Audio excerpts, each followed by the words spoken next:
Okay.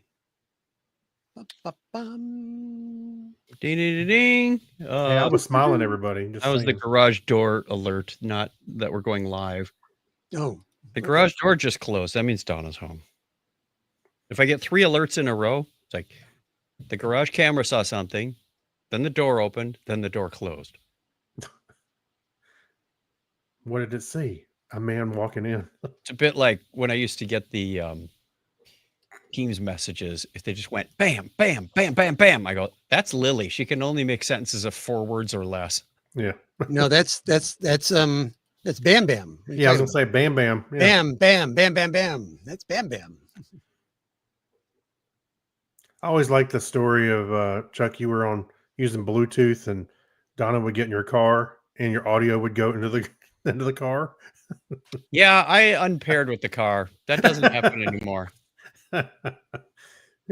wasn't cooperating. Well, right in the middle of a phone call, your call gets hijacked. Yeah. Bluetooth, what the heck, man? There ought to be something in the protocol that says you're on a call. Don't switch sources without asking. Man, what's the fun in that?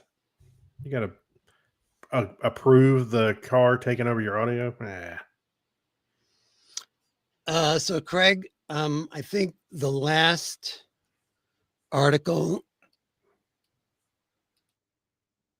in the deck, gonna have to probably cut that one because I think we're running long. Oh man, my AI slaved over that one. I know. That's okay. Well, No tell it problem. I apologize, but No, it's I fine. think we got a lot of stuff in there. So Say you're sorry to Gemini. Say- sorry, Gemini. I gotta say it twice because it's Gemini. Sorry, Gemini. Gemini. Gemini. It's the hegemony. There we go. Here, I'm just gonna mark it. Or do you want to wait and see if we need to, or you just want to call it? We'll leave it there for now. I heard a Just in great case. space pun. A couple days ago. Said NASA is launching a new mission into outer space, and they're going to address all of the alien life forms and apologize for what's going on Earth. The name of the mission is Apollo G. Apology. Oh, that was pretty good. Yeah. Alrighty. I think I'm about as set as I'm ever gonna be. All right. I'm just going to check transporters. Yeah. Okay. Transporters are working. We'll check Craig's transporter. No, Nope. it's a phaser.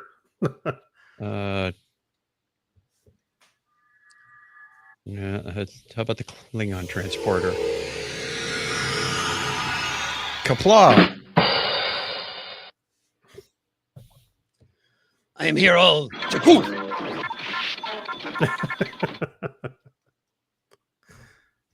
Okay. Let's Enjoy see. the targ. Yes. Enjoy the gach. I'm here all week. Alrighty. Are we set to roll? We're set to roll. All right. So when you're ready, you give me a count in. In 3, 2, 1. This is The Topic is Trek, episode 185 for Friday, August 15th, 2025. Coming up in this episode, we see Trek through a new lens, a very dark lens. You get a pitch, and you get a pitch, and you get a pitch. A lack of rousing speeches. All that and more right now on The Topic is Trek. A new day on the mountain.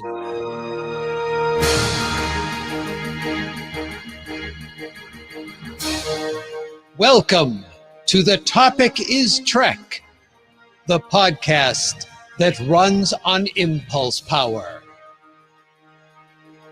Join us for a journey where no show has gone before. If it has to do with Star Trek, there's a good chance we'll talk about it sooner or later, because on this show, the topic is Trek. Engage already. Well, hello, everyone, and welcome to another thrill-packed edition of The Topic is Trek. I am Clinton, one of your co-hosts, and as I always say, how you doing? No, that's not what I always say. What I always say is, in order to be well, I do say that too, but in order to be a co-host, I have to have other hosts here with me. So first of all, beaming in to join us from Parts Unknown is with the hip new catchphrase that all the kids will be talking about tomorrow. Not you, but the kids, I guess, is Mr. Craig Stepp. Can we fix it? Yes, we can. Well, then you want to talk to Scotty because he's got a lot of problems going on right now. So that's that can-do attitude that we like to hear around here on the show. Yeah, that's from Ensign Bob the Builder. Yes. And also beaming into us from Dora the Explorer, perhaps, who knows, is Mr. Chuck Tomasi. No, not Dora. Sorry. Let's check the backpack. Oh, that show drives you absolutely bananas with the yelling. Well, that's pretty much any cartoon these days is full of the yelling. Yeah. The yelling and the screaming. Maybe we should try that. Hey, kids! It's Trek time! But please warn us before you do it. Red alert! Hachi Machi. Okay. To the escape pods! So I want to welcome you both we to the we just made up lower decks. yes. Lots of screaming there. Yeah. Welcome to the world of Paramount, a Skydance corporation, people. Yeah. Huzzah. Yeah. Does it feel a whole lot different? Well, we're going to actually have a story that something may be different coming up soon. Mhm. But before we do that, we're going to go on our first main mission. Before we do that, I want to say that obviously there will be spoilers in this This here show. episode because we are talking about. That's right. We're talking about 2 new episodes of Strange New Worlds. So we're about to go out on our first main mission with an appropriate sound effect. Decisions. We only have so much time, Chuck. Very good. The alien planet surface always works well. Yes. Somewhat The appropriate. vibrating leaves and everything. Vibrating. That's right. All right. So Chuck, why don't you walk us through just the quick details here on our first main mission? Certainly. We're talking about Star Trek Strange New World Season 3, Episode 5, titled Through the Lens of Time, written by Onitra Johnson and Davey Perez, directed by Andy Armaganian. That sounds like one of the races from Star Trek. We've met the Armaganians and they love us. Yeah. Our ratings are doing well on their planet. The short plot synopsis is that Chapel and Corey's quest leads the Enterprise to an ancient ruin site hiding a dark secret. Well, that works well with my background on the video. Yeah, I think so. Yeah, and talk about dark secret. This episode is pretty dark, both in terms of hard to see anything going on and what happens in the It's like episode. the old X-Files. It's like you have to Right. watch in a dark room. Yeah, pretty much. Yeah.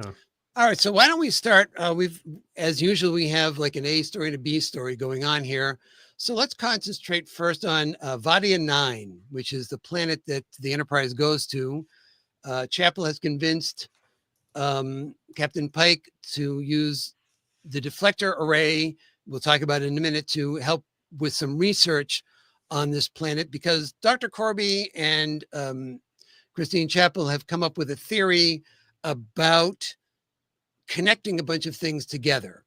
And they need the Enterprise's help to do so. And so Corby's all nervous about, well, they're sure they're not going to like blow it up when they do something. And I don't know, Chapel mentioned something about just kind of, like giving the captain a shot or something, like, just knock him out. It'll be fine. It'll be fine. So teasing them. Right. That was a fun little dialogue. But so there's a magnetic anomaly on Vadia 9, which looks more like a smokestack, if you ask me.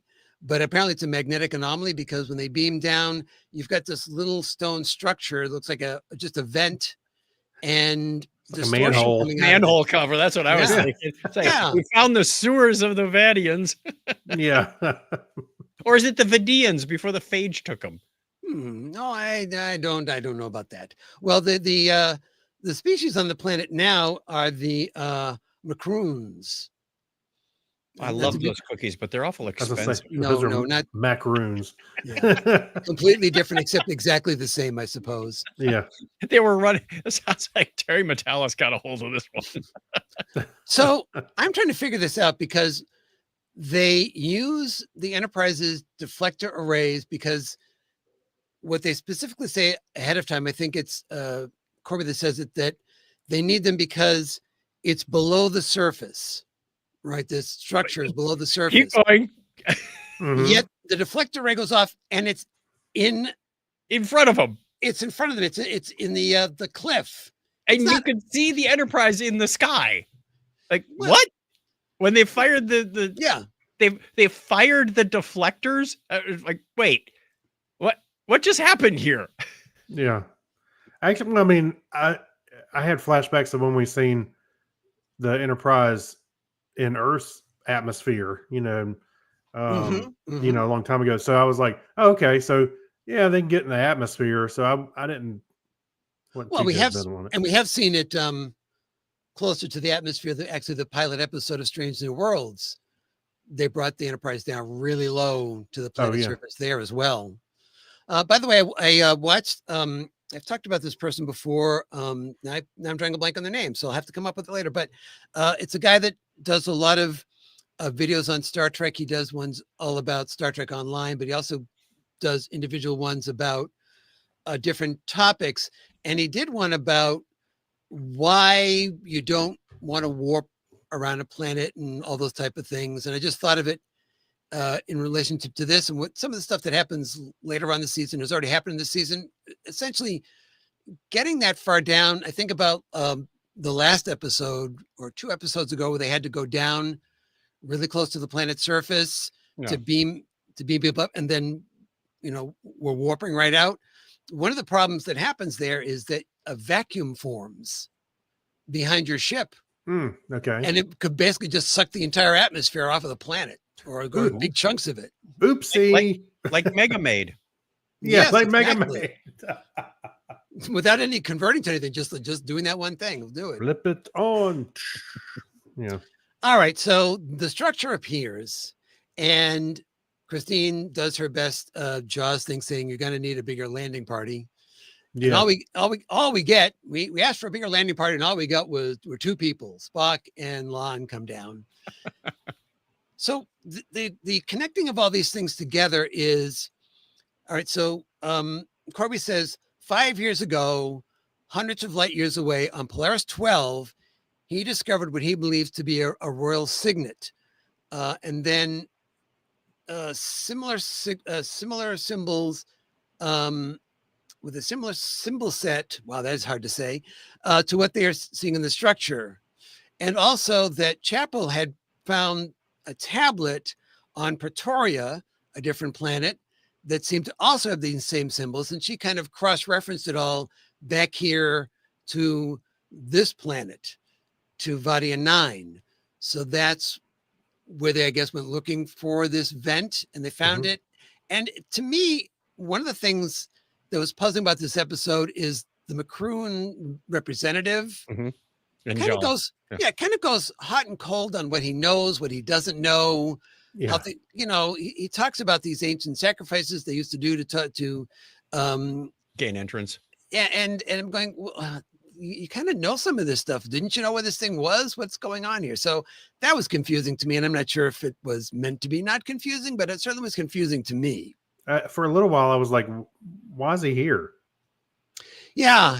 Well, that's a good point. He was there to be alien of the week is what he was there for Because mostly. it's their planet. To demonstrate that the door will obliterate you. So Corby believes that He was the red shirt. yes, Yeah. except in this case, the blue shirt. Blue shirt. The blue face. Yeah. So Corby believes that that there's a one. Well, Corby and Chapel believe that there may be one entity, one species, one life form that not only connects all these together, but it might have been that she talks about multiple galaxies. I'm not sure why multiple galaxies come into it, but okay, we'll give them the multiple galaxies, and that maybe they achieved immortality via quantum instability at a molecular level. Now, the first thing that leapt out to me, and maybe to you guys as well, is Corby talking about this idea of immortality, because that's going to come back later on. Mhm. Yeah, You know? it's gonna come back to bite him later. You think? But Chapel, it was actually Larry Nemechek who pointed this out. It's like nobody seems to be using their tricorders out here. Oh, you're right. You know, Chapel walks up and looks at this thing to take the sample of blood to the entrance thing, and she just kind of looks at it, doesn't scan it. Nobody does anything. Just And, brushes it off and picks it up. well, yeah, she doesn't. She just puts her hands underneath it. I'm thinking that thing's been inside stone for that. Well, there's nothing on that thing. Okay, well, we'll just go for that. So they gain access into this temple, and that's the things would get very dark in there. Again, both figuratively and literally. They don't have any way to communicate with the ship. They can't use the transporters. So obviously it's one of those convenient situations where you can't use your, those standard devices. But they get inside and they find. I'm sorry, Dr. Corby's picture you got on the screen. If you're watching this, it's one of those not the greatest pause moments. Do I have to be here? Yeah. He's got that. Looks like he's wearing a junkyard around his neck. One of his eyes is not quite closed all the way. So I couldn't find when they're inside the once they get inside the structure, they notice that there are these kind of mummified who they determined to be aliens. They're like tomb robbers type of thing. Yep. They looked familiar and I couldn't place them. Did they look? I didn't know how to look for it because it's like, well, I can't use the image because it's like a skeleton type of thing. Did they look familiar to you guys? We use dead alien props. Yeah. They had that mask that Spock picked up and used to kind of scan the environment. Like that helmet type of thing that they had, and so just something looked familiar. The shape of their face kind of looked, but I couldn't place them. I was trying to figure that out too because they did seem familiar, but at the same time, I was like, they were kind of from our POV, they were upside down a little bit, the way turned around. So it's hard to kind of look at them very well. All right, so they find inside the backpack, I guess, will of these tomb robbers, a tablet, which is very familiar looking because apparently it's very similar to the ones that Chapel and Corby had found other places. The same type of writing is on it. And while they're discussing that, Gamble, he decides to be the Red Shirt himself because he picks up something from the backpack, this little like Pokeball. And he didn't scan it. He didn't scan it. Nan says, hey, watch what you're doing there. Don't mess around with stuff. And he goes, okay. It starts to glow. He has this happy look on his face. And the Pokemon gets out. Zap. Pikachu got him. And I was wondering how much they were going to show of what they showed. And they showed a fair amount. I mean, his eyes were gone. Yep. At that point. So that visor they actually put on there, it kind of looked like Geordi for a moment, like an early prototype. Right, because they have to get him out of there, obviously back to the ship, because there's nothing they can do for him from here. So we don't see the scene, but clearly Chapel goes with them to take Gamble outside. And it must have been her and Nan who go out because they're talking with the ship while they're outside the temple. And then they go back in again. Important plot point that they're all going out together and coming back in again. Yes. All right. So we'll talk about Gamble when we get to the Enterprise. We'll take that gamble later. We certainly will. So obviously this is not good. And Spock says, okay, we're going to leave now, and gets talked into staying. What did you think about him getting talked into staying by not just Chapel, but also by, our fearless, blue leader over. Isn't he the senior officer? He is. That was his call. Chapel's away mission. It's his call. If he says we're going, we're going. Well, Corby said he wasn't going to go, and he didn't. He theoretically didn't have to, right? Right. Leave him. So yeah. Well, it would have been interesting. But I think he's trying to, my impression was he was trying to show that he still has faith in Chapel. Oh, And I think, right? I actually thought that there was a little macho contest going on between Spock and Corby. Not Okay. not on Spock's side, but Corby was like, "Well, I don't have to listen to you."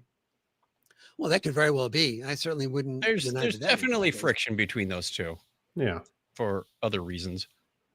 Oh, and we forgot to mention that also on the landing party is Beto. Beto is back. Yes, We he's didn't. making his documentary and supposed to stay out of the way, but not doing a very good job. Right. He's the cameras everywhere, and he starts explaining to Uhura about the camera. And what does he say here? If somebody else has written down, let me know. But he talks about how they're searching. They're looking for sounds. They're looking for movement. They're looking. He says basically they're looking for where the heat is. And he goes, "Oh, that's Yeah. why they're focusing on us right now." It must be us. Hey. Wow. Yeah. Hey, baby. You'll use that line often. He's got moves. Yeah, they're not good moves, but they're moves. Right. So he sent the camera through the portal that they find into the next room, and he's showing pictures. And of course, the first thing nonsense is really before or after we said we were going to evacuate. Yeah. Ooh, snap. And he sees like a statue thing in there, and then Najal he freaks out and runs for the exit, and he doesn't make it because he gets incinerated, and the door closes. hmm Now, one thing I thought was interesting because like apparently the universal translator wasn't working. That's my assumption. Why all of a sudden was he not being translated to English when they were inside the temple? And I'm assuming that's why somehow the universal translator was tied into something that wouldn't work. Yeah, it's like you're walking around, you have no signal, and you can't Google something. Right. So, well, they could use the communicators inside the temple. They just couldn't communicate with the ship. So that leads me to believe that the database is not on the communicator, which is why it wouldn't Right. translate him. Yes. So fortunately, Uhura can speak the language or, close enough to translate what he's saying. Well, even in TOS, they had the cylinder, and they were walking around with that. You'd think it would be like in a, I'm talking about the little microphone. The handheld the one actual, the actual Yeah. microphone one. Yeah, that's Yeah. right. looks like a men's razor groomer. Yeah. So why wouldn't they have something like that, or one in the In the tricorder. yes, thank you. Well, fortunately, at least now they start using the tricorder. Now that they're trapped, they said, "Oh, let's break out the tricorders now." Yeah. Well, there was you had a picture up here of one out a minute ago. So yeah, they were starting to use it. We also find out that apparently Nan thinks that a communicator is definitely a cell phone because she holds it like it is an actual cell phone. Oh my goodness, we've got to wrap up pretty soon because I put a timer on us. So Yeah, we're we did. We gonna didn't need to even wrap get up. to Paleo or any other stuff, but Well, By the way, well, oh, go ahead. no good. Well, I was going to say we're close to the end on this one, and we can just Enterprise real quick, so we can hopefully get to this stuff. But what were we going to say, Craig? Oh, I was just gonna say neither of y'all mentioned the mention of Spock's brain when they were in sick bay, and Patel was talking about thank you for everything, and as well we'll chuck that up to Spock's brain, and Oh, I was like, oh, they mentioned Spock's brain in this. they went there, huh? I saw a few interesting references in this episode. One where they're trying to walk out and there's no bridge. It's like, oh, here comes Indiana Jones. I know.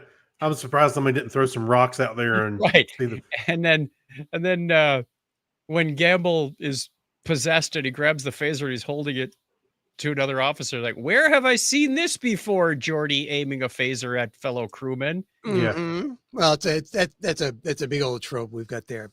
All right, so they basically end up separated into different rooms, but it turns out that they're actually all in the same room. In a But different dimension. Right. So they have to figure out how to get back together. And while they're doing that, Spock takes this visor off of the dead tomb robber, and after berating Corby for not following procedures, just puts it to his eyes after he saw what happened to Gamble. And he sees a bunch of those Pokeballs down in the well. Yes, and one of them comes up, and it doesn't burst out. Lucky for him, it doesn't burst out, but it's that exact same image that he saw when he mind melded with Patel, that kind of snake lizard thing with all the teeth. And we'll circle back to that actually a little bit later in the show. So that's going on. Beto and Uhura, they can see the other people on their screen, so they're figuring out how this is all done. Chapel figures out that this is this thing is operating at the quantum state that they thought they were looking for to have things happen. So all that stuff is coming together. Corby's going to get all his answers and stuff, and they have to leave it all behind once they get done, because they just have to walk out and he's got nothing. Whereas if they had used the tricorders to actually record that stuff, they wouldn't need to take it out with them, would they? Right.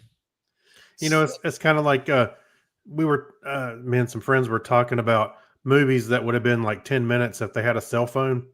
Mm-hmm. It's the same thing. If they only used the tricorder, this episode would have been about 10 or 15 minutes. Okay, Meanwhile, back on the ship. Yeah, so let's get to Gamble here. So he's being back to the ship, and as Craig said, he gets this visor put on his face, which is supposed to regenerate his eyes. And it's not working. It's not just it's stabilizing, but that's it, and he can't figure out why. Mm-hmm. And we very soon in this whole process start to realize something is not right, because while Mbenga is trying to figure out what's going on, he goes to get another scanner, saying, "Oh, this scanner must be not working correctly from a reading he's got."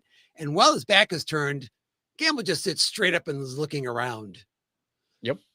So that's and then apparently his brain is dead. Gamble's brain is dead, which is puzzling to Gamble. Apparently, how am I talking? And I don't know, but we start to get this sense of, Mbenga has really grown attached to Gamble and is doing everything he can to save him. He feels responsible. He's the one that got him onto the away mission, and he's doing anything he can, which is a weakness at this point.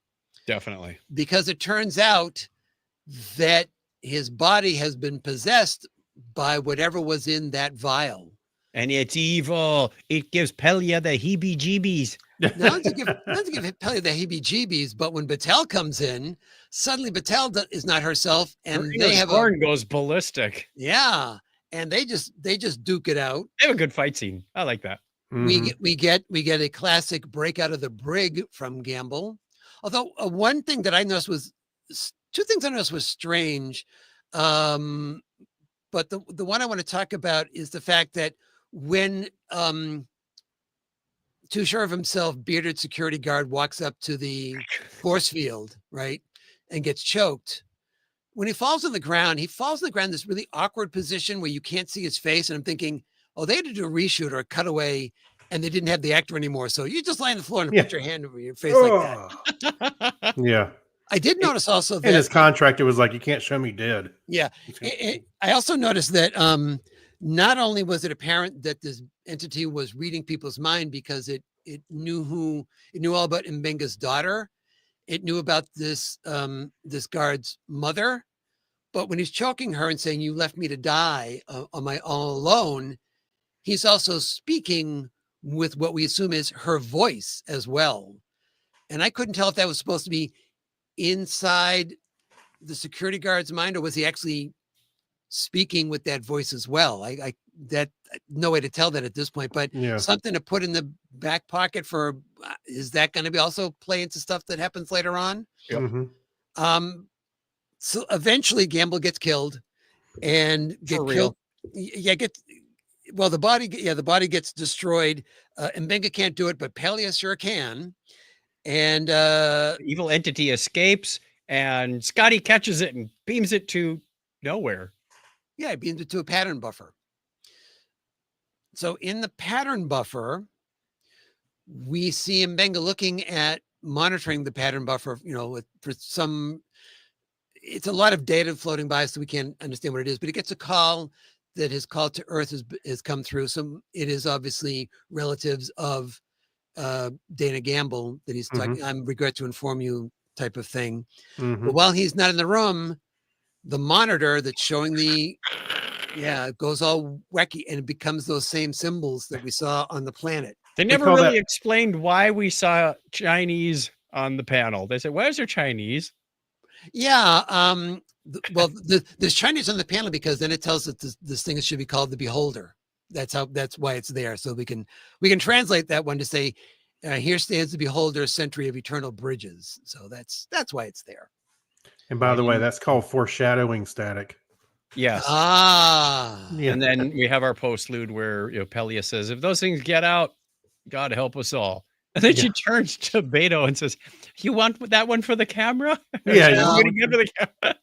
I'm good. I'm good. Yeah. All right. So what scale are we going to rate this on? I was going to rate it on Pokemon balls. Yeah. We're crossing the streams again. I just don't know. Okay. Well, then you go first, Chuck. Yeah. All right. I am going to give it a 7.5. I like the overall story. I like the fact that we're introduced to a new baddie. And from the closing, we can see they're coming back. Some way, shape, or form, we're going to get these evil entities. So now we've got the Gorn, which we've known about the Gorn before, but we really haven't had a new bad race. In DS9, we had the Dominion and we got the Borg in TNG. So I like introducing us to someone to keep us on our back foot a little bit more.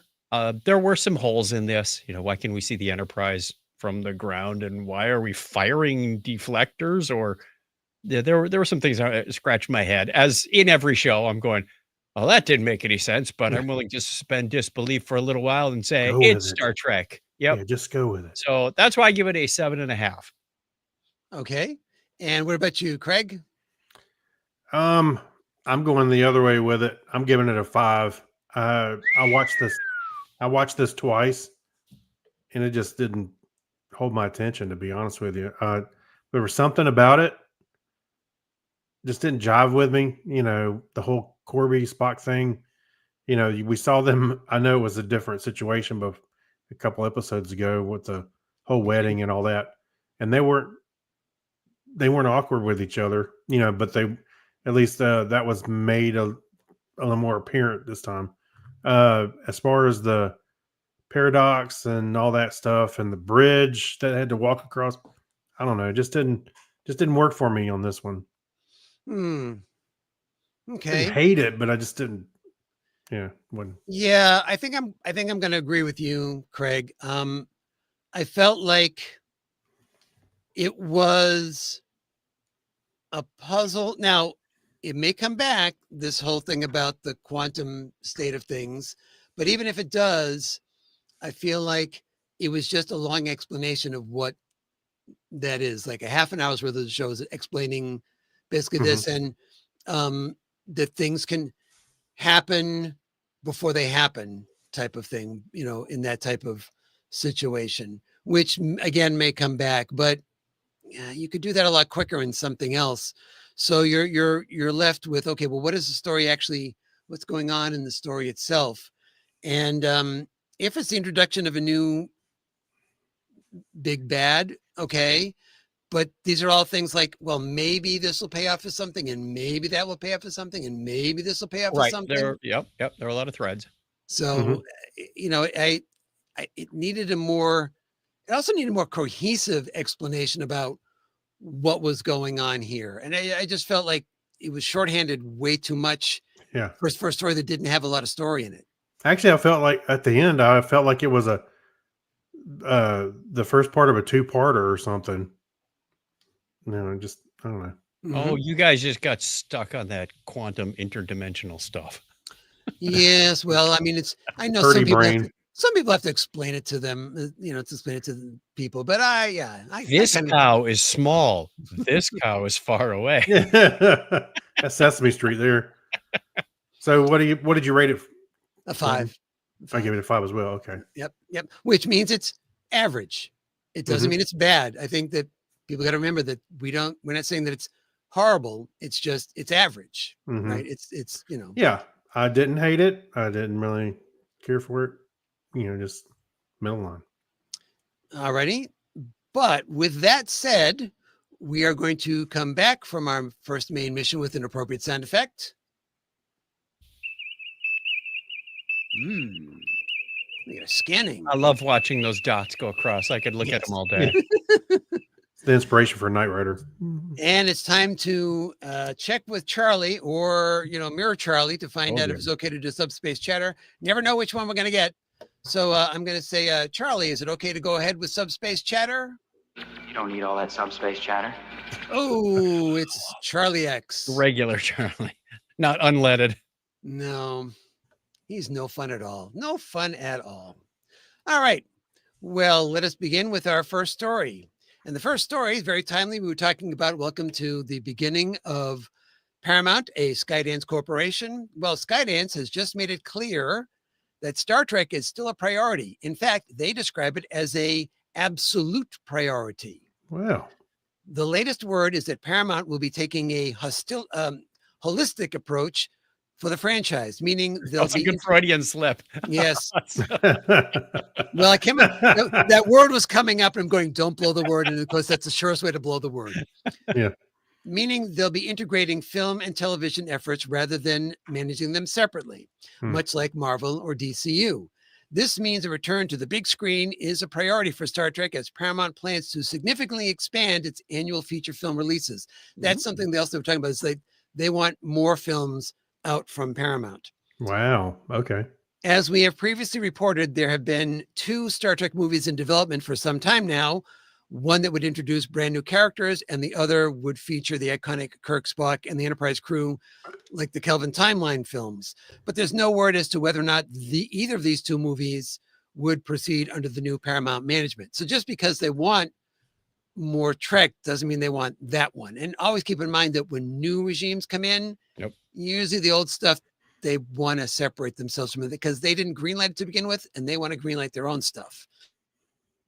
All right. And streaming movies are no longer a priority for the new leadership. So Star Trek Section 31 may be a one-of-a-kind thing for all we know. It seems the focus for Star Trek films will be theatrical, and while there was no announcement about any new Trek series coming to Paramount Plus, mention was made that the overall budget for streaming will be increased. Wow. Hooray! Wow. So we're starting to get some little trickle of information here. And now you're starting to see why everybody's pitching Paramount right now for new Star Trek shows. Right. There's So a pile of money back there. Right. So we'll be talking about an awful lot of that here in Subspace Chatter. Matter of fact, Craig, you're up next. All right. So we have some news straight from Star Trek Las Vegas, and it was all about the potential of continuation of the Picard legacy. Former showrunner Terry Matalas recently spilled some dilithium crystals on his unpitched but much desired direct follow-up series, affectionately codenamed Star Trek Legacy. Turns out Matalas was so inspired after Picard season 3 that he spit out 30 pages, quote unquote, for a potential pilot, confirming it wasn't an official pitch, but clearly a labor of love. Quote, just in case one day it happened, end quote. He even teased that the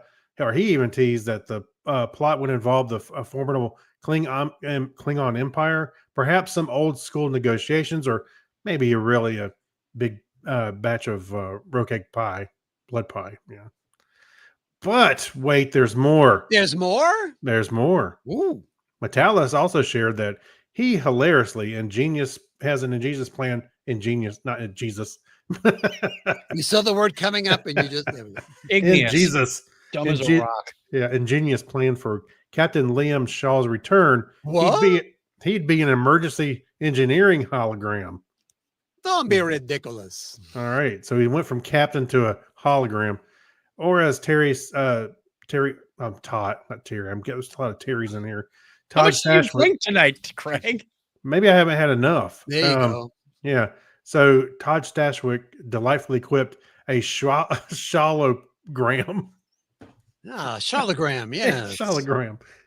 Apparently, the digital version of Shaw would be perpetually pissed off that the USS Titan was renamed to the Enterprise G and would stubbornly refuse to call it by its new moniker until much later. Much like he did with 7 of 9. Yeah, Mhm, exactly. right. Yeah, he's like having a tantrum about it. Talk about the stubborn AI sounds like someone needs a software update or maybe just a cup of hot Earl Grey tea. While Legacy isn't currently in development, what with the Paramount Skydance merger making things a bit more fluid, fans are still rallying around the Letters for Legacy campaign, trying to manifest the sequel into reality. So keep those subspace messages flowing, because as Metalis said himself, it's going to be up to the fans. And once again, as always, the fans are the ones that have to lead the way. And pay money when it comes out. Mm-hmm. All right. What do you got for us, Chuck? Greetings, Starfleet cadets and fellow spacefarers. Prepare to Hello. engage with some intriguing news straight from the heart of the Federation's future. It seems our friends at Star Trek Starfleet Academy are thinking long-term, with executive producer Alex Kurtzman revealing a, quote, 4-year plan for the series. Apparently, even in the 32nd century, college still lasts 4 years. Ugh. So it makes perfect sense. Can I go to Starfleet Community College instead? That would just be 2 years. Get my Yeah. associate's degree. Hey, it's still 2 years. Paramount Plus seems to have faith in the new series, having already renewed it for season 2, while season 1 is still filming. Season 2 is set to begin filming in the fall of 2025, with season 1 slated to premiere in early 2026. The show aims to blend serialized narratives that carry across seasons with standalone episodes, ensuring you get to know each character very well by the finale, even if they're still learning to navigate the holodeck without spilling their rectigino. Hmm. With Holly Hunter leading the charge as Captain Nala Aki? Ack. Ake! No, this is not Doonesbury. Dude, spirit. Bill the cat. The Chancellor. Oh man, I just had this picture of Data with Spot coughing up a hairball. Sorry. Yeah. The Chancellor of Starfleet. The production team is certainly hoping to see this cadet class through to graduation. You know there's going to be a dropout. However, even the most well-laid plans can hit an asteroid field. While the aim is to replicate a full college experience over 4 seasons, I don't want to go through that again. Another kegger. Mine was actually 5. The show is currently only assured 2 seasons. A major wild card in this quadrant is Paramount Global's stake to Skydance Media, which Sale. We saw the word coming and you just no. Yeah, we've all stumbled over one tonight. which could potentially lead to an overhaul to the entire Star Trek IP. And speaking of overhauls, not the pants you wear, those are overalls. Ah, Boothby isn't going to show up in this, is he?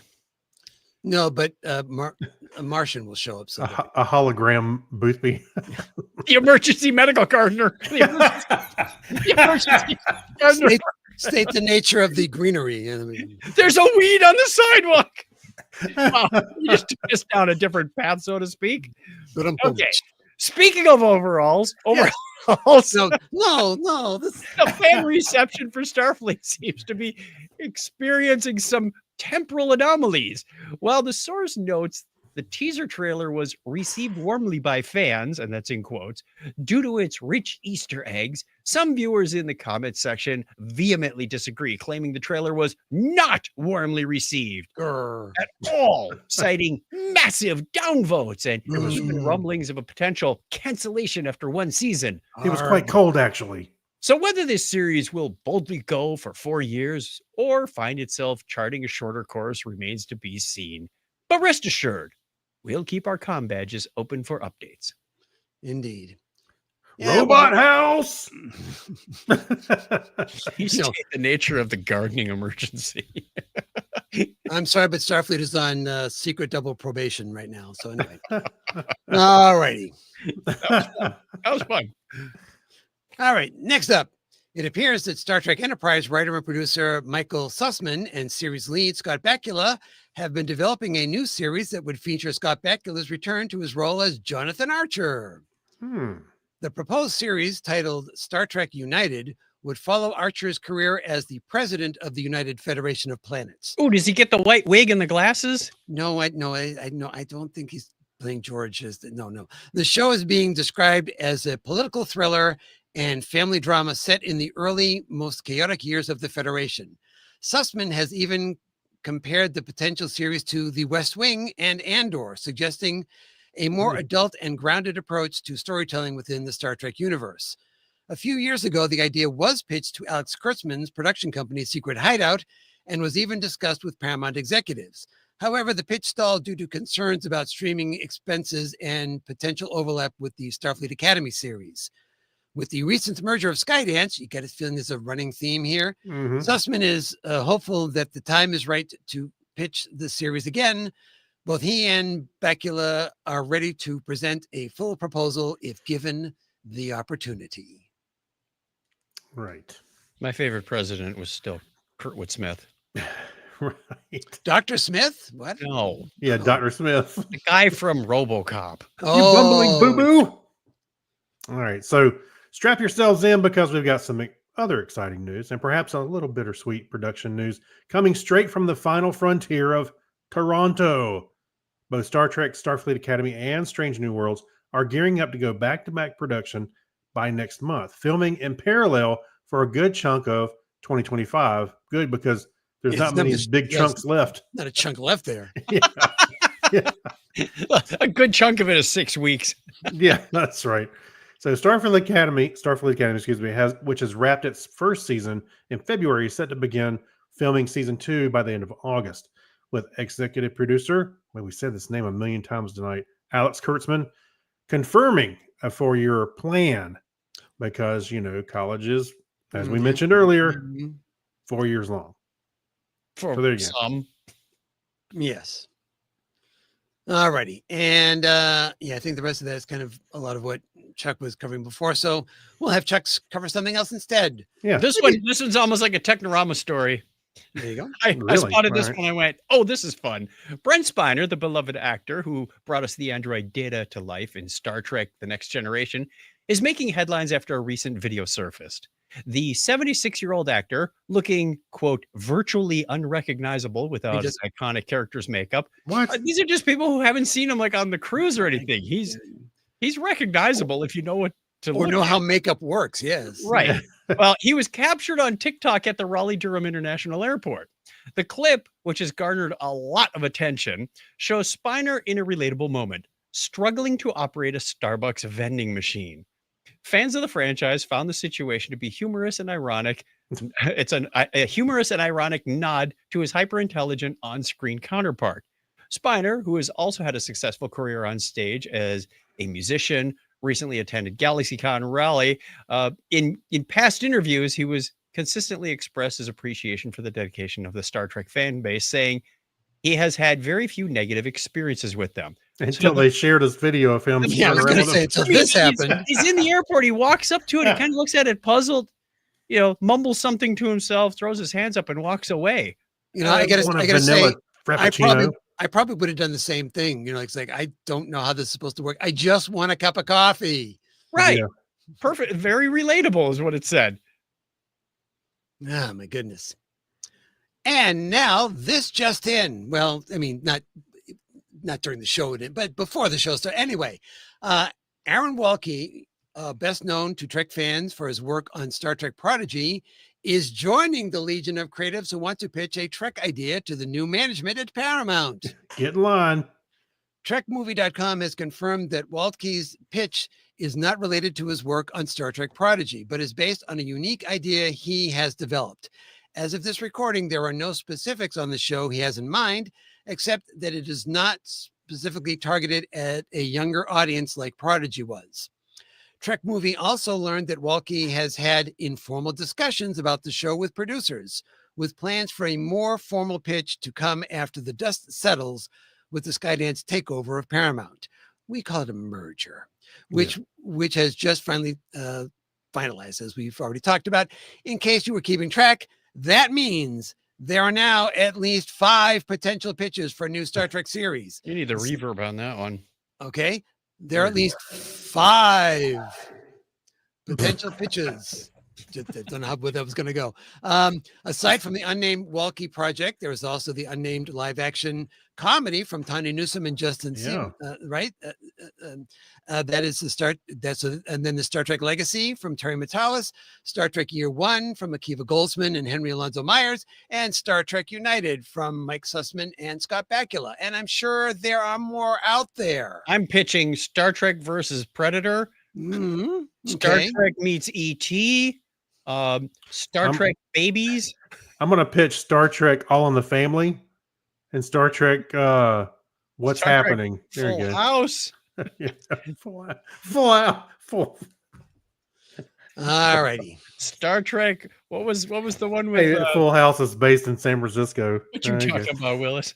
Yeah, Different strokes. that's right. Okay, well, we need to keep ourselves moving here. So we are Yes, going we to do. say it's time to say goodbye, Charlie. Bye, Charlie. I want to stay. No, not a chance. Not a chance. Well, I want to mention also that there are an additional 74 stories. If you go to the show notes for this episode, number 185, A New Day on the Mountain, you can check out all sorts of things from the original series through things that are multi-franchise wide, stuff about comics, books, DVDs, also games, all sorts of stuff in there for links. So be sure to go over there and check that out over at thetopicstrek.com. All right, now it's time to head out on main mission part 2 with an appropriate sound effect. Oh, I'm sorry. I just sent something to FedEx. Okay. Yeah. Craig, why don't you get us out of that and give us the lowdown on the episode? All right. So Star Trek Strange New Worlds, Season 3, Episode 6, The Shallot Who Ate Its Tail, written by David Reed and Bill Wolkoff, directed by Valerie Weiss. And it is Kirk's first day as captain turns disastrous when a scavenger ship seizes the Enterprise. First day as captain. Sounds like Homer Simpson. Just tell him it's your first day at work. Yeah, really. Hey, it's my first day. Yeah. All right, so this is kind of our first encounter with Captain Kirk. Let's see if we can get this into our 15 minutes. Well, Well, wait a minute. I know it's other timeline or dimensions or whatever kind of timeline, but we have seen him as a captain before. as a captain before? Yeah. When was He he was a acting captain, I think. Was he? Yeah, with the Romulans. The Romulan one was an alternate timeline. That's what I said. I said we have seen him as a captain before. But even he admitted that the actor admitted that was not he was specifically not playing him like he envisioned prime timeline Kirk would act. Gotcha. Okay, yeah. So really this is it. And we find out that just like everybody else we're encountering for the first time, he's not so sure on his feet, is he? No, not when push comes to shove. He starts out saying, I think I can do this better. Captain Varel is very passive and risk averse. Mhm. And suddenly they're forced into a thrust into a situation where he needs to step up and finds out this isn't so Yeah. easy. Yeah, Mhm. right. Yes. There was even that point when he was trying to convince her to go down to the planet and you start seeing it blow up. I went, Yeah. oh, Guess Oh, that's that gotta wasn't hurt. such a good idea after Yeah. all. That would have left a mark on your resume. yeah. Yeah, I think he acknowledged at some point, yeah, that was a pretty good call on her part to not listen to me. 'Cause Yeah. it would not have worked out so well. So Yeah. Farragut takes a bunch of damage from this planet blowing up, and he goes, "It must have been them, but we don't see who them is. Mhm. Right. It's coming from that," is what he says. We cut to the opening. We come back, and the Enterprise jumps in to help. And Scotty, Pike, Lon, and who else joins? Oh, so we get Uhura?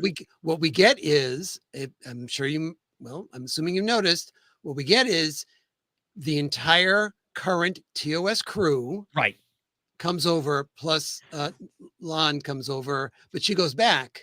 Yep. So then it's just Scotty, Chapel, Uhura, Kirk, and Spock.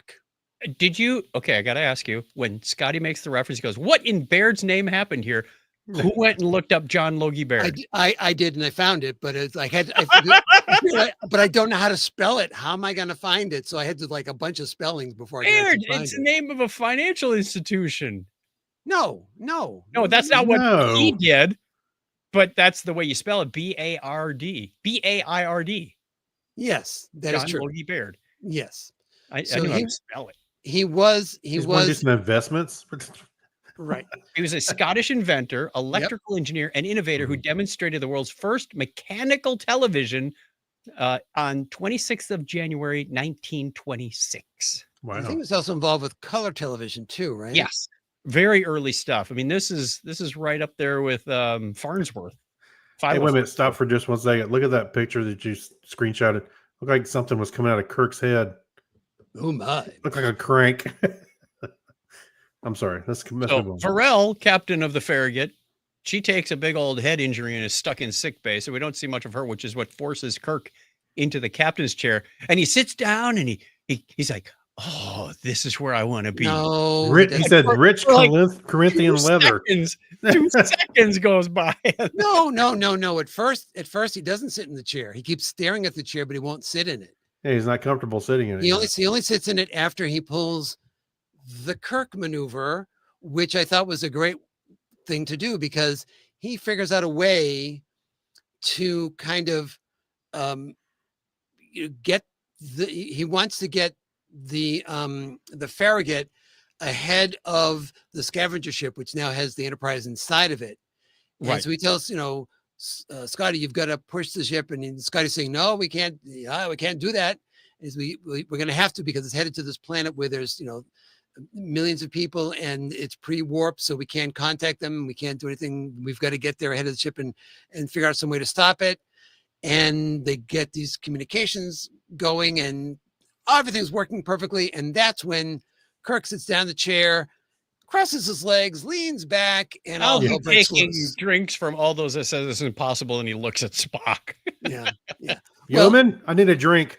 Which was interesting because it kind of had shades of Kirk sitting in the chair in the Kobayashi Maru scenario in Star Trek 09, where he's just Wow. kind of leaning back going, I solved that whole problem and, you can thank me later for it. Yeah, Yes, he just need an apple to chomp on. Right. So I think that would have been a bit too far. I did notice, however, there were musical cues in here from Star Trek 2, as well as What's that? as well as lots of musical cues for the Star Trek fanfare when certain things happen with Kirk and so forth. So we get really a lot of this episode is kind of, I would call this almost as an early proof of concept of the quote unquote Star Trek Year One series, because you Yeah. have the interaction on that ship is pretty much just TOS characters that would be characters that would carry over for the other series. So I thought that was interesting. The scavenger ship also, I was getting different. First of all, I got impressions of the Planet Killer. Galactus? Well, no, the ultimate, the Doomsday Machine. Yeah. Yes. I got vibes of V'ger I got Mhm. vibes of the and the like, Borg. Proto-Borg. Yes. Right. Because they take technology And And they assimilate it, integrate it. but Yep. they also have these weapons that would take a ship of tremendous size to do. Mm. And it's yeah. also then referred to as a world killer, destroyer of worlds. So like all those different things, you have these impressions about, well, what the heck is this thing? And how is this tied into anything else that's been going on? Because this must be tied into something else. That's what I want to. So I want to jump ahead so I don't forget this. The reason I wanted to say, put a pin in this idea of what Spock sees in that capsule Mm-hmm. when it comes out at him. I didn't notice it at first, but when I'm doing, because I do all the screen captures, so I see the episode like 4 times. Like I'll watch the episode, Yep. all through all the first time. Then I go back and I'm trying to get screen capture, so then I have to back up to get to where the screen capture was, type of thing. I did a still on the front of that ship. The teeth on that ship is multiple jagged, really small, sharp teeth, and this mouth open, and this head that's shaped Right. pretty much exactly like that thing that they see in their visions. And it's like, I don't know, Oh, interesting. Yeah. is this somehow tied into causality, before, that whole concept was going on? Because I don't know if that was intentional enough, but just the way that mouth looked, I'm saying this is exactly the way that creature looks. Either that or they have some designers with no imagination. We're just Really really fixated copying the on that same type of- template. Well, they Yeah. have some dental work done, and they were just really fixated on that. Right. I want long, jagged teeth. So I don't know. I don't know what to make of that, but I did note it. So put Okay, that, just put that okay. aside for later, Yep. type of thing. We do get to see a separation of a saucer section as well Yes. in this episode. Sort of. Well, no, I mean they separated because, well, I don't know. So the nacelles go, and I can't remember the design of the ship. The design of the ship had the struts as well. So imagine the struts were probably still attached. So they just jettisoned the nacelles. Yeah, because there was a moment I was like, "What ship is this?" After they'd already ejected the nacelles, and it's just the struts. I went, "What ship is?" Oh, the struts are still there. Well, I Change, guess, change the just- struts a little bit. You got the Cerritos, the Cali yeah, I was going to say, if you just have the little deflector down, Yeah. down there someplace, That's right. exactly the same thing. Hey, it's a Cali class ship. What about that? Yeah. So we find out that this Destroyer of Worlds, it kind of has a V'ger-ish connection, if you will, as to it, because this ship with these people and this giant thing that was happening was actually an Earth ship. It almost has a taste of Nomad to it too. It was a probe that was sent out for humanitarian reasons, very benign reasons, and ran into something else and became malignant. Yeah, see, Malignant. you knew you were going to come out without that word, and you just couldn't. I'm telling you. Oh, there's it your happened. screen grab you were talking about. Yeah, see those teeth there and that whole with that jaw and They the rounded. destroyed it by shooting Wait. 3 photon torpedoes into it. Hey, the Well, it picture, was- it looks like the alien from the Alien movies. That's kind of Well, those spacesuits that they had were very alien-esque. Mm-hmm. The giant. I was almost picking up like a BioShock vibe or something. Yeah, that too. And the officer here, Alvarez, I couldn't figure out, was she the science officer? She's wearing on the ship? blue, probably. Because she's there, and then all of a sudden she's gone when the TOS crew is hanging. It's like, what happened to her? Oh, And no, look, she does left the show in the phone background. hanging. Look, she Yeah. left the phone hanging and ran off. Yeah, that was, I am okay. So the monster ship is collecting aldentium, which sounds like a Hey. combination of gum and pasta. I think yeah. pasta gum, and they use that for fuel. So they make the Farragut look like it's loaded with aldentium, so Oh, that they come yeah. and get them, and they lure them into this trap.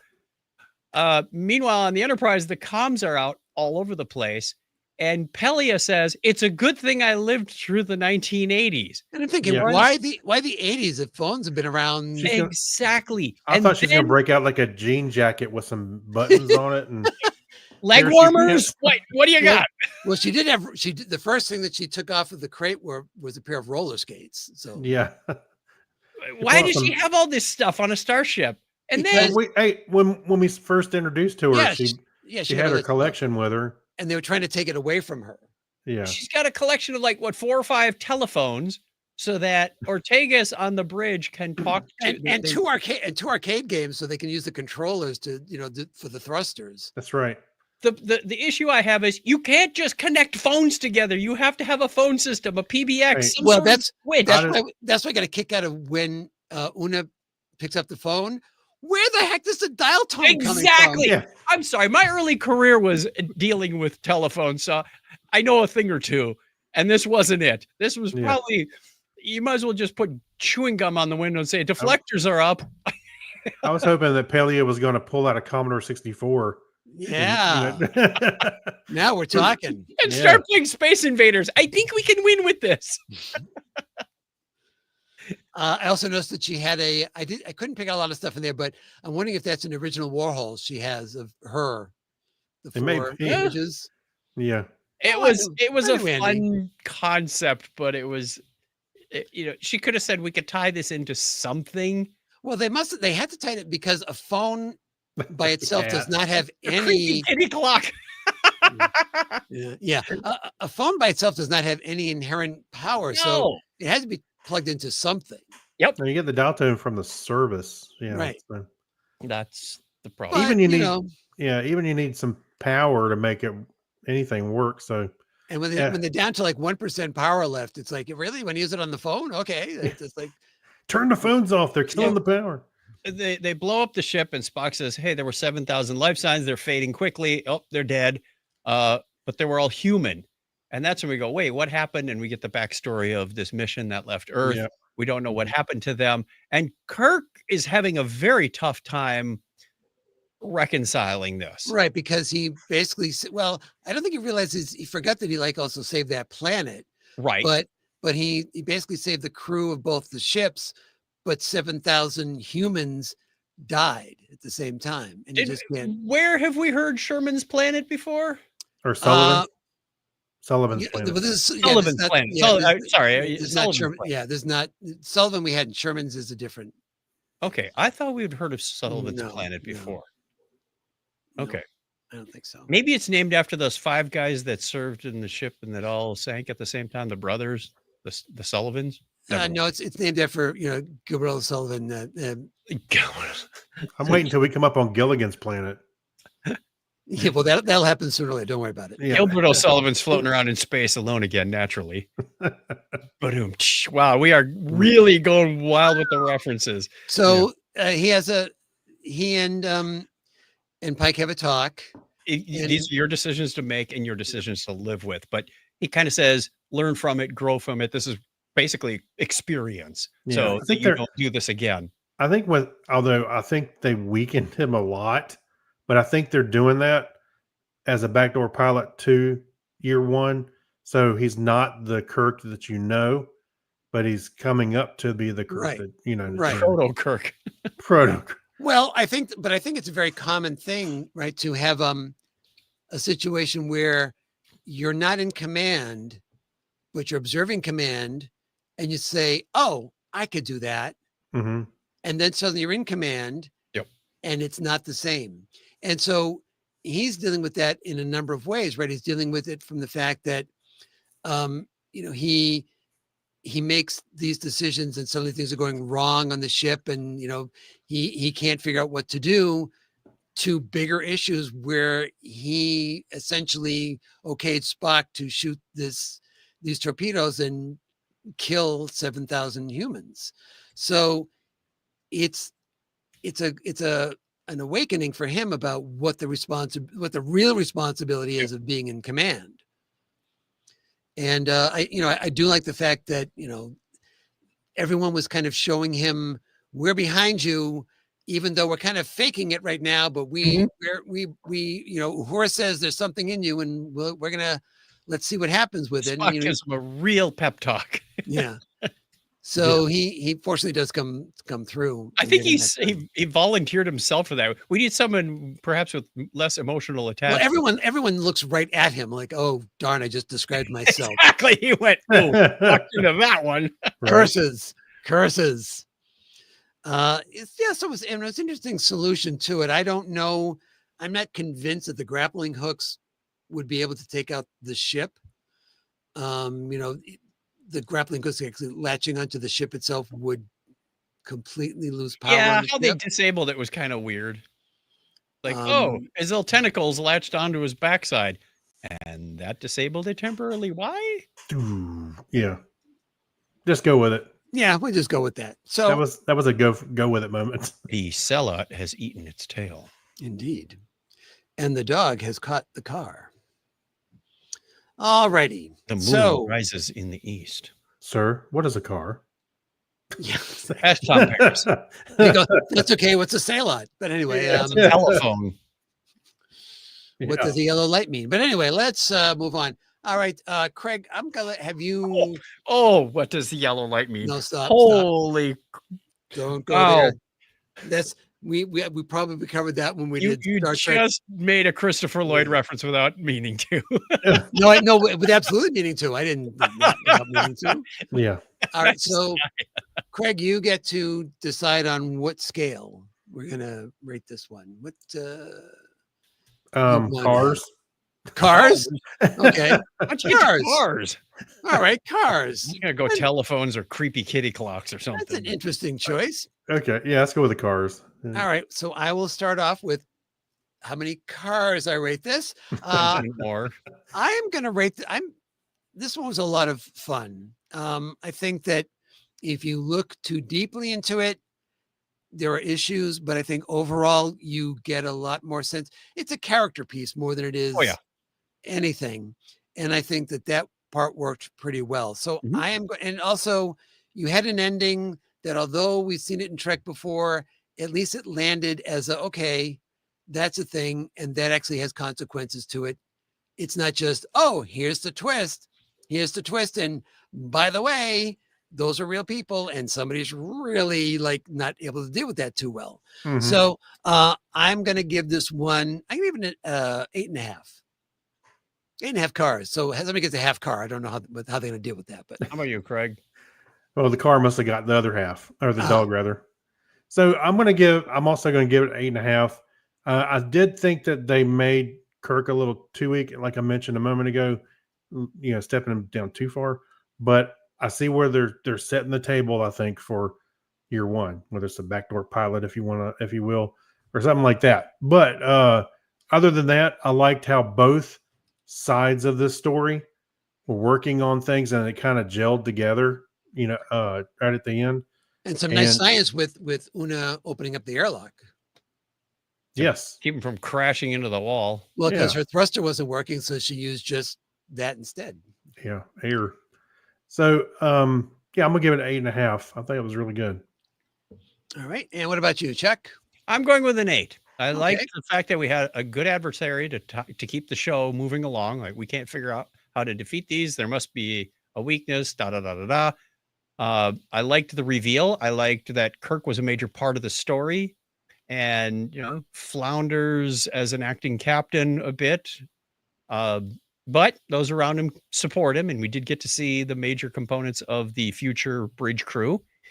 But I really, really had heartburn over that phone stuff. So I'm giving it an 8. Those are the details you weren't supposed to sweat too much. But All righty. hey, if they pulled out a modem and started dial up, that would have been That would have been awesome. too much. You have 10 hours on AOL. After all this, after all this time, I still haven't used them all. Yeah. Yeah. That's because your dial-up is only 300 baud. 300 baud. Oh, wait, that would take longer, wouldn't it? Yes. Oh, imagine the amount of data they push around on that ship trying to shove that down a modem. All righty. Well, that about does it for the show. So it's time to refill the dilithium. Boy, Lithium what? words are hard for me suddenly. Dilithium chamber and warp on out of here. And I need to get myself to a speech therapist. Okay. So who speaks for you guys? Chuck does. Sure wish I could speak whale. Yeah. You can find us at Technorama Podcast. Just search for Technorama Podcast. Craig and I do a podcast on Sunday nights, and we talk about it's released on Wednesdays as an audio podcast. We talk about science and sci-fi, a lot of stuff that we talk about here, but it's not focused just on Star Trek. It's the difference between, say, Star Trek Las Vegas and Dragon Con. Okay, we're all over the place with books and science and news and space and fun and all sorts of good fun. Technorama Podcast. All right. And you can find me, Clinton, at Comedy Forecast, all one word with the number 4.com. I am in the middle of a project that Craig is the founder of, the Dog Days of Podcasting. You can find out information on that at dogdaysofpodcasting.com. And because I've been working on The Topic is Trek for thetopicistrek.com, Where's Ah, the caught him off guard. bell? I'm a little behind on my dog days, but all my episodes will come out of the 31 episodes of that. But there's plenty of other shows for you to catch up on by going over there and listening to that. So I encourage you to do so. All right. With all that said, I think it's time to hit the theme, boys. Oh, wrong button. If you like the show, please be sure to tell a friend about it and subscribe so you never miss an episode. We'd love to hear from you. Follow us on Blue Sky at The Topic is Trek. Visit our Facebook page or call us at 816-TREKKER. That's 816-873-5537. Unless you have a rotary phone. Yes, well, that's another thing. Until next time, on behalf of Chuck, Craig, and myself, I'm Clinton, thanking you for listening. And as we always say here on The Topic is Trek, Don't put on the red shirt. Shirt.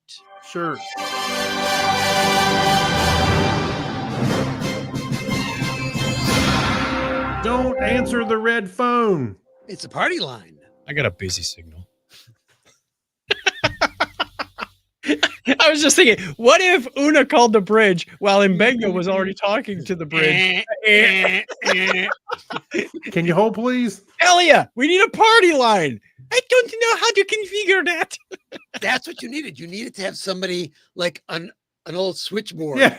Lily Tomlin. Yeah. That's right. Oh, goodness gracious. I would be surprised if Carol K. Brown worked with Lily Tomlin at some point. Probably. All right, we're going to end the live feed. Thank you for watching either live here or if you're watching afterwards. We hope you enjoyed yourself. We'll be back in a couple of weeks. I don't think we're back in 2 weeks because Dragon Con is upon us, so we're preparing for that. But we will be back with more episodes, and the last 4 episodes of this season of Strange New Worlds are coming up. And we'll see where this story goes. Exactly, Eric's.